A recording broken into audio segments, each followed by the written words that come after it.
This time out on the podcast, I spoke to Bolton band Florentenes. I spoke to all four: William Smith on vocals, Luke Holden on guitar, Harry Stubbs on the bass, and Liam Fiddy. Just in the process of releasing their second EP. Both EPs so far recorded with Dave Eringa, who records the Manic Street Preachers and Idlewild, so in good company.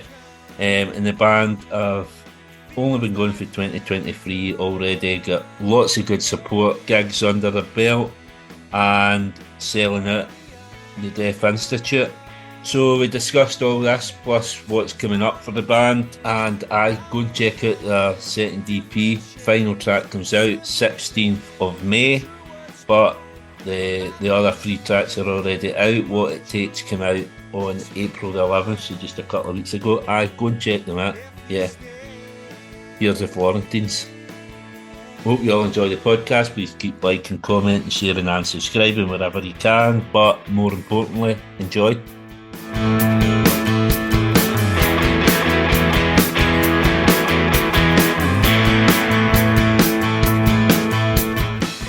On the podcast today, I've got Manchester band Florentenes.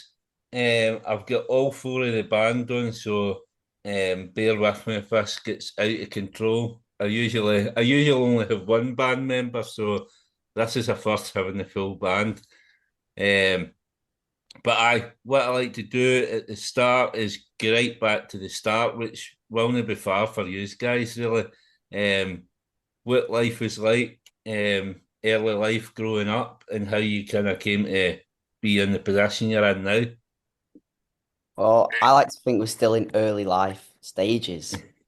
I don't think, I mean, like everyone knows Liam's still in school and we're all in college, so everything right now is about balancing all that sort of stuff. And I know me and Harry don't particularly, this is the number one priority, but Liam's still got to push through and actually get his GCSEs.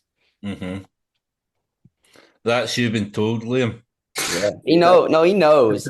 He knows. He's sat on the tour buses doing his homework and stuff. He knows. Mm-hmm. And so, what's the plan once the GCSEs are out the way? Is it world domination in the music front? Well, ideally, it's world domination before he does his GCSEs, so he doesn't have to do them. I don't think that's gonna happen, unfortunately. Um, yeah, I mean, he's bit like that's how we all met, though. Like we was in the band and because me, Luke, and Harry were all like in the same year, and we all did our GCSEs while being in the band. Um, like meeting through school and like playing together in school and stuff. And then Liam joined, and he's a couple years below, and now he's got to go through the same pain, unfortunately. And that's how it all started. And what sort of music were you into? Like, obviously, listening to your music, I can hear what I would think are influences. But what sort of stuff were you listening to before the band? We're all into a little bit of like slightly different stuff, covering the same kind of genres, I'd say. Um, like I'm into like a lot of like old like Motown. I'm into a lot of Motown stuff that my mum and dad have shown me to when I was younger. But everyone loves like a good like rock band as well, Mm-hmm. like and the Beatles, and you've got like all your classics and stuff.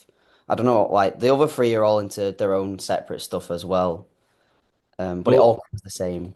yeah. Well, we'll go around then. What are you? What's your influences?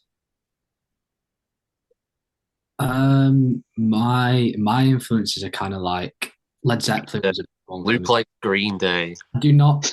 Right, okay. He likes Green Luke Day. likes the Spice Girls. I do like Spice Girls. Spice Girls are banging. Spice Girls are great. Yeah. They're big influence for me. You can hear the Led Zeppelin and the guitar solos that you're doing, and they seem to be a kind of staple in all the songs so far. Is there's always a big guitar solo in it, so I'm quite happy with that. I basically just copy Jimmy Page for a living.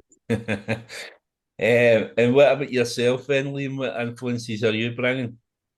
I'd say like a little bit of I like the Foo Fighters drumming, like Taylor and Dave Grohl, and Mhm. then I also a bit of like I don't know really. I kind of I just try and drum like Oh my God. So That's a typical drummer's answer there, isn't He it? drum. He's like everyone compares him to Keith Moon, which I think is like a fair evaluation of his playing. He's got I a would wee bit of say the so. look of him as well there. Everyone says that. Everyone says that. And then Harry, yourself, what about your influences with you? uh, a bit a bit similar to Luke, but just like weird music to be honest. Just like I don't even know everything really. I'm someone who kind of does actually like everything. I don't just say it. Like I listen to every genre and play every genre, but similar to Luke, to be he honest. loves Ollie What Murs. trap music?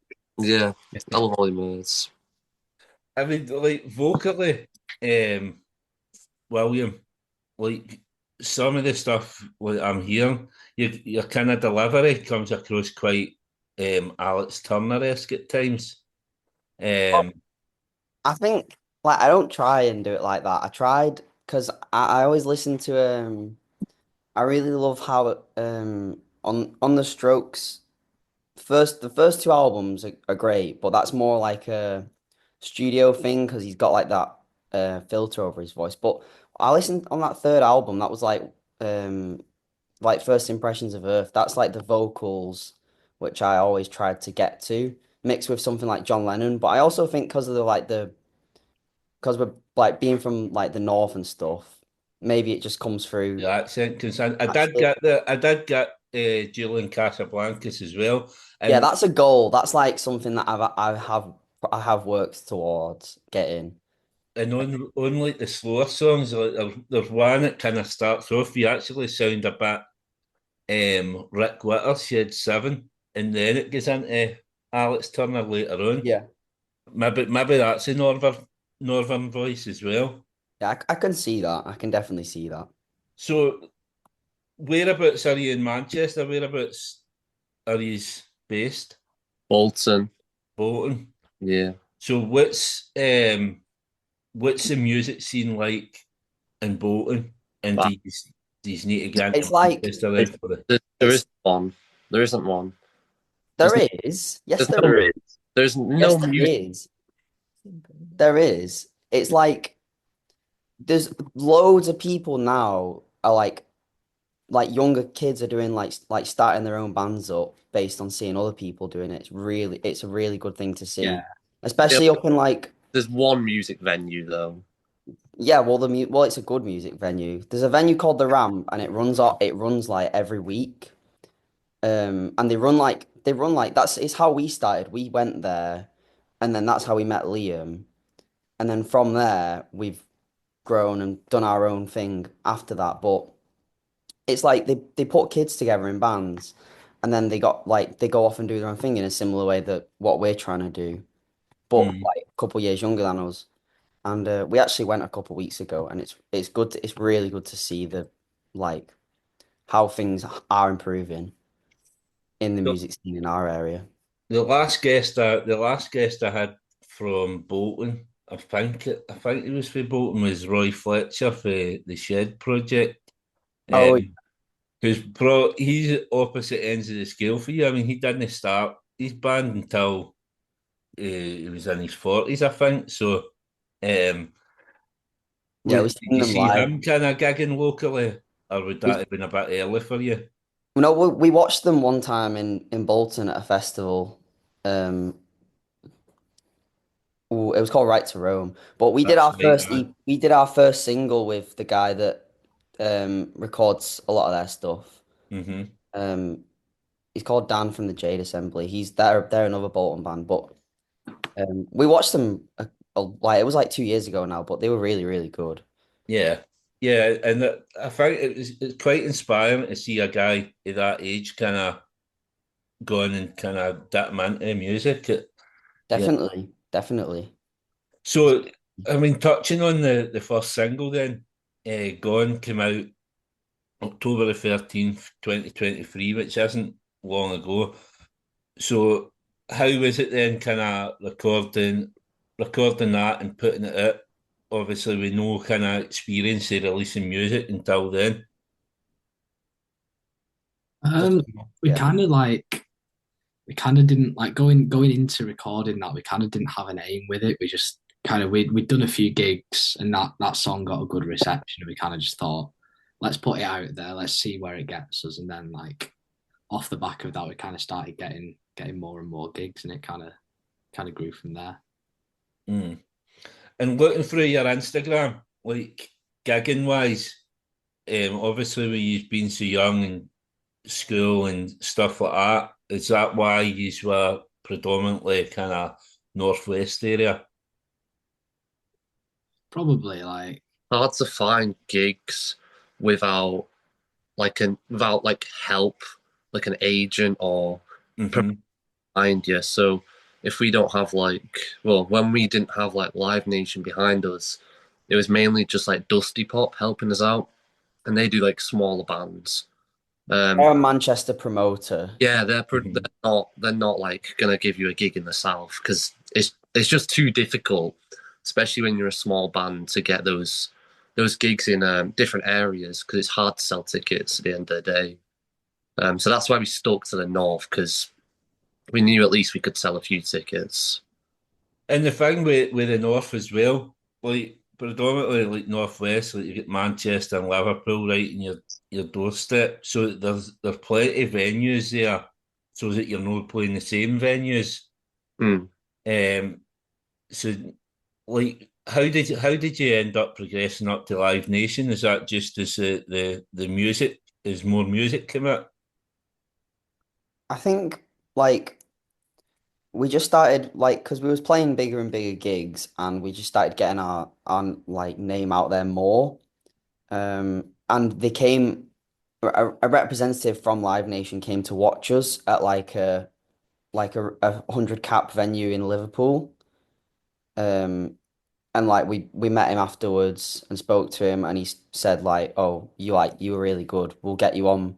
Like we'll have a meeting, talk about maybe getting you on a few slots." And that's how we ended up moving up, doing our like first big headlines at like the Deaf Institute, and like getting on tour with people like the Royston Club. Yeah, I mean I was going to touch on that, but that's Live Nation. Then that like have you got contact details for them? Because I manage a band as well. I wouldn't mind them coming to see us. No, I don't have any contact.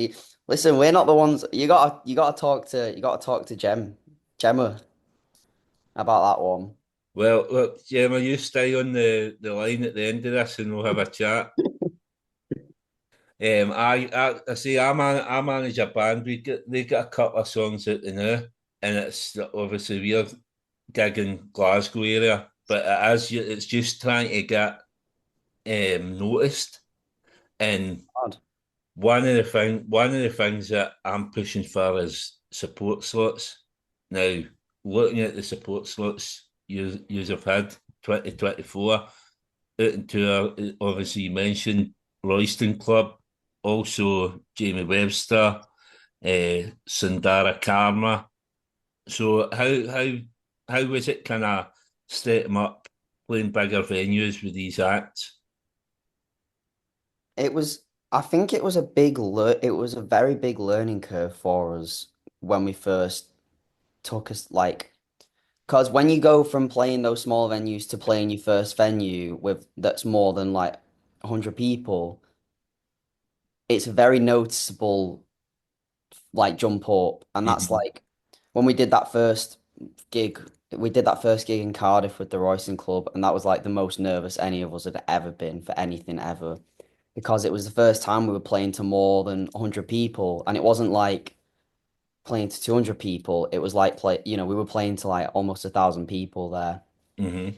Um, and it's good because we probably played because we did all the tours like back to back from like November to the end of the year, and I think we probably played more gigs in that time than we did for the whole of the year that had just gone anyway. So, we learned a lot just from that alone about our set, what needs to improve, like where we stand with new crowds and all that sort of stuff. So it was really good. And people talk a lot in the industry and the word gets out. So it's really good for us to get our name out there. Mm-hmm. And obviously, like saying that, like kind of gigging in different areas. Obviously, you like for being predominantly northwest to getting it to London, Newcastle, Glasgow, places like that. How did the reception go down in like different places? And have you noticed then an uptick in those areas for people listening? Yeah, well, I think, actually, hold on. Well, yeah. people said was that the further down south you go, the worse the crowds are, right?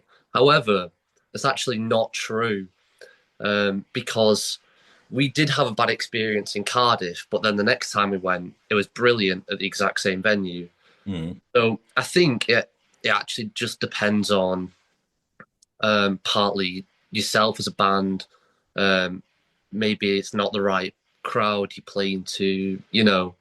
I think that there's no like you can't like no one can come and say, oh, the south is worse for crowds or the north is better, because it's not true from what we've experienced. Both Yeah. It's both luck of the draw. good. Yeah, it's luck of the draw completely. But I think we have had some really good crowds in the north, but we've just played there more, to be honest. That's all. Yeah. Just played up north more.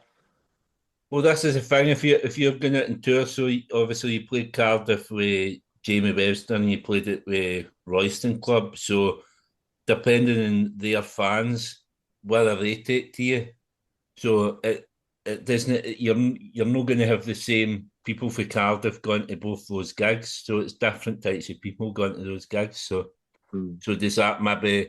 Would you maybe think about the next time you were offered a support slot with somebody and whether you would fit in with that sort of fan base?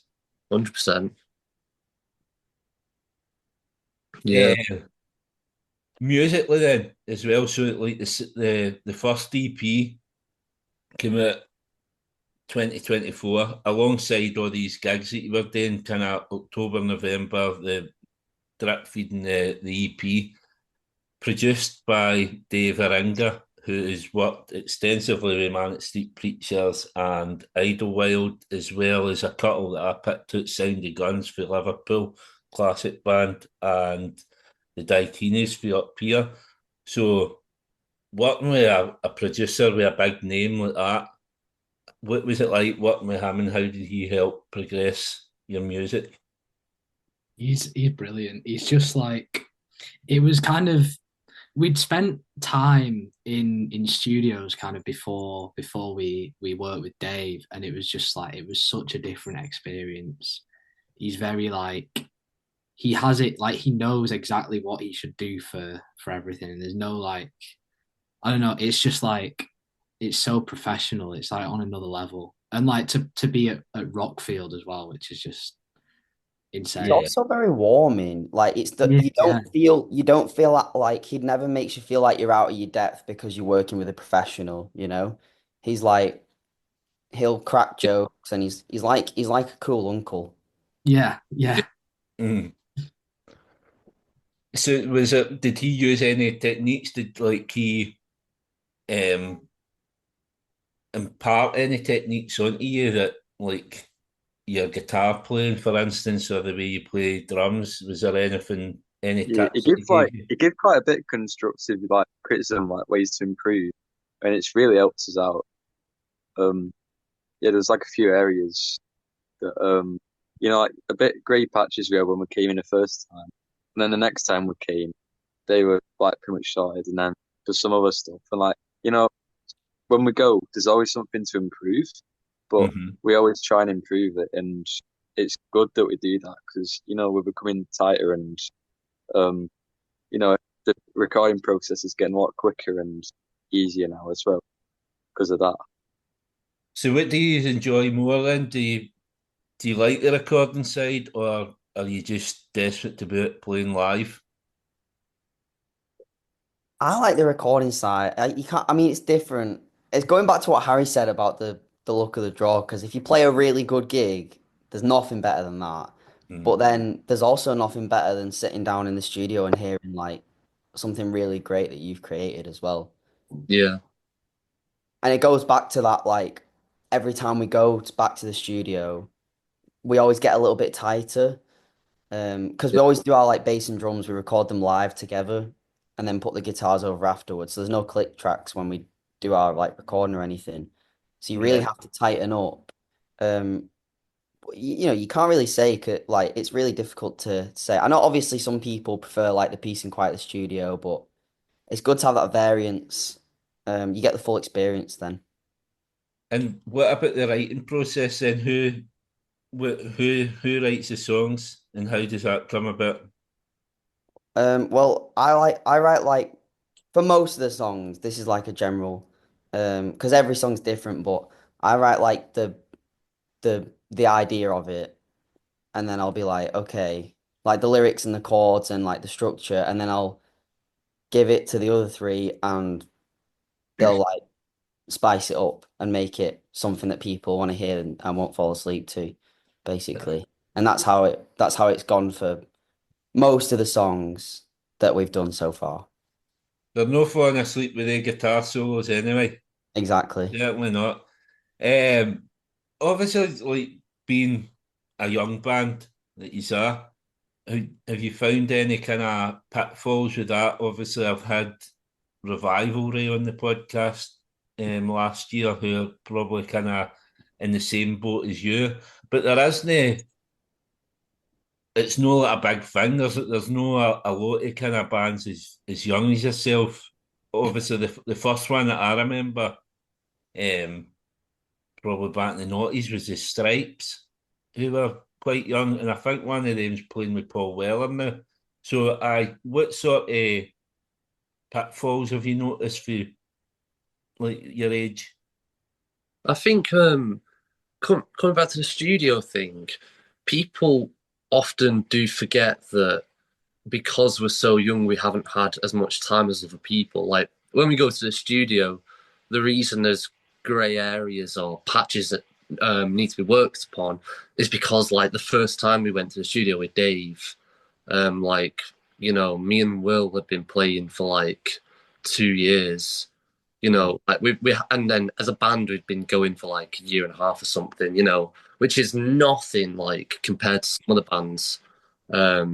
At a similar position towards, but at different ages. So I think people often judge us as a band that's been going for ages and expects like a certain level. And not anymore as much, but especially maybe a year ago when we weren't as tight, or we were all right, but when we weren't as tight, um, it was a fairly difficult being judged, especially when you're young and people say stuff about you and you Yeah, play, you just so it's kind of that attitude around it that we've not been going long, but we do work very hard to catch up to people who are a bit older than us, but a similar level. yeah. I mean, like listening to the music, you don't sound out of place with kind of the rest of your contemporaries, but it's kind of testament to that. Do you think maybe it's because you're so young, you've maybe got that bounce back ability, sort of like you're able to kind of just shrug off any criticism and do your own thing? Yeah, Yeah, I Yes. think crack as on. well. Oh, you talk, Luke. Go on. You Oh speak. no, that's all I was gonna say. I was just Oh, like right. we kind of just like crack on with it and just Yeah, like everyone's got an opinion, so we just do the best that we can. So new EP this year. The EP's out on the 16th, but May the 16th. But you've been again drip feeding it. The Gun came out end of January. Fuel for the Flame out March the 7th, and just last week, What It Takes come out. Again, produced by Dave Eringa. So, been busy with that, and obviously, gig-wise, more support slots. You've been at with the Guest List. That's a Manchester band, isn't it? I've been looking at them recently. Red Drum Club, and have you played your Manchester show at Deaf Institute? Yeah. So Deaf Institute it's a big venue. Obviously, it comes up quite a lot in the podcast. So, I mean, how was it kind of selling that out? That must be a bit of an honour for you. It was, yeah. I mean, we played because there's two venues, so we played the smaller one downstairs, um, and that sold out back in October, and we played it, and then we jumped up and decided we may as well do the same thing but bigger, Mm-hmm. and that sold out as well, and it was like I would say it was the best gig that was the most fun gig we played so far because everyone knew all the words, and it was special to be honest. To play in front of loads of people that actually like knew us and were fans of us. It's great. Hmm. Obviously, I spoke to Ollie Anglesey for the Lilacs a few episodes back, and probably similar position, like coming from Wigan, so like out with Manchester, and they've kind of made Manchester their home, and like they've been ticking off Manchester venues, selling out, and then step them up and step them up. So is that the kind of model you'd like to go down that route? Probably, yeah. It goes back to what Harry was saying, where you can't, Bolton's got a new music scene which is doing well, but you can't really do that in Bolton because it's quite sparse for music venues. And Manchester's a very accessible place that's quite close to us. So I think to kind of climb our way up the ladder of the venues there is seems like the most sensible idea for us at the minute. Yeah. And do you find kind of do you find it tough, like the competition and that scene, like the Manchester scene? Because when you look at the bands that are faring about there, obviously you supported a few of them. I mentioned the Lilacs, you've got the K's, they've got an album coming out. So there's plenty of up and coming talent or and amongst the same bit. So do you find that hard to compete, or do you think it helps having so many bands there to kind of bounce off? Well, I think that it helps that people don't exactly tie us to Manchester as the first place. Mhm. We're not a Manchester exclusive sort of band. We that's like obviously we want to do well in Manchester, but the end goal is to be able to branch out to everyone. So we don't like to. I mean, bands like the K's are great and they're doing really well, and we more see them as a band that can help us rather than a band that we're in competition with or that we need to get big. It's not like that. It's not like these local bands are bands that we need to be better than and compete against. They're just bands that are just along that we might Can meet. bounce off each other. Yeah, Yeah. it's not really a question of competition, but it's more about how can they help us, that sort of thing.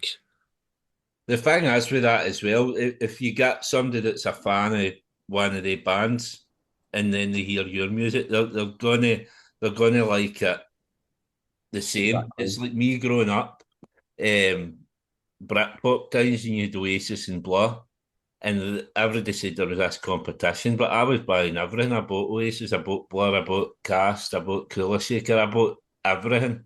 And it's the same nowadays with the music that's coming out now. And that's another thing, obviously. There was a while where people said guitar music was in its arse, nobody was interested in it. But as I've said in the last few episodes with people, guitar music's thriving. There's all these bands coming up, and as I say about your area and round about, it's the same up here in Glasgow. There's 30 or 40 bands easily that I could rhyme off, and it'll be the same down south and wherever. So um, it's just a case for you really then getting to the top of that pile, and as we mentioned, world domination. So what's happening then after the EP? Obviously, I mentioned that the final track comes out on 16th of May. So what's coming up after that? I know some of the stuff. I've got some stuff here, but it'd be nicer for you to kind of announce it, I would think. Luke, you probably know. Um, I actually don't know. after the EP, we've got Neighborhood Weekender on the Saturday, which is going to be really good. And then we've got Arcala. We're supporting Arcala at Gorilla in Manchester in June, which is Gonna go off. Gonna go off. Mhm. And then we've got a lot of stuff kind of like unannounced, and that we can't kind of speak about in the pipeline. That's going to be. What's the point of Razorlight? Oh, that's before the EP. Oh, right. Yeah, I was going to come back to that. Oh, Aye. sorry, I ruined it. Sorry. So no, we'll touch on Razorlight because that's. I mean, looking at the bands you support it, obviously I've mentioned them and they're all good bands, but the Razorlight have just come back this year. Obviously, they've had the documentary come out, so it's probably you're probably getting them at the peak now. Razorlight returning. So what's the plans for that? Like, how are you gonna play these shows with them? Well, we got three dates with them. It's Southampton, Sheffield, and Birmingham, Hmm. and I'm really looking forward to it because they said like they purposely went out of their way to find bands that didn't use any backing tracks or click tracks live. Um, because they stand for that they're like they have a big stance on like playing live music without any Hmm. synths. Um, and listen, I don't have any disrespect to people that use it because you're living in a new age now, but it'd be nice to be able to see everyone on the same step of the ladder where they all play with live music and stuff. Mm. Um, and I have a lot of respect for them for choosing that way of things. Like, obviously, going back to you as a front man, so see, like, kind of all these support slots. You're getting to see how different people perform, like as frontmen. So do you kind of look at that and take any pointers for any of the performances? Yeah, definitely. I think you always have to like if you have to talk to a crowd every night, you always have to think of something to say. Um, because if you repeat the same lines, like you can repeat the same lines every night, but if you're always thinking of something new to say, or like things you can pick up Hmm. that's making you a better front man, then it'll be better because you've got a bigger catalog of things that you can say. Mm. Think you should always take note of what other people that are successful are doing in that. Well, for being a front man anyway, definitely. Um, So is interacting with the crowd, is that a big thing for you? well, I don't think it's like, it's not like a big staple of our show, but I think it's definitely something that you should do because as a front man, I have a big thing when I see a band and like they pretend the crowd's not there. You know what I Hmm. mean? Um, Especially as a young band starting out, you need to be out there selling yourself and saying, exactly. right, this is what we've got coming up, come to this show or whatever. So that, I mean, that's what I'm at with my band, obviously trying to get them to make sure they're promoting themselves all the time because it's massive and it gives you that leg up all the time.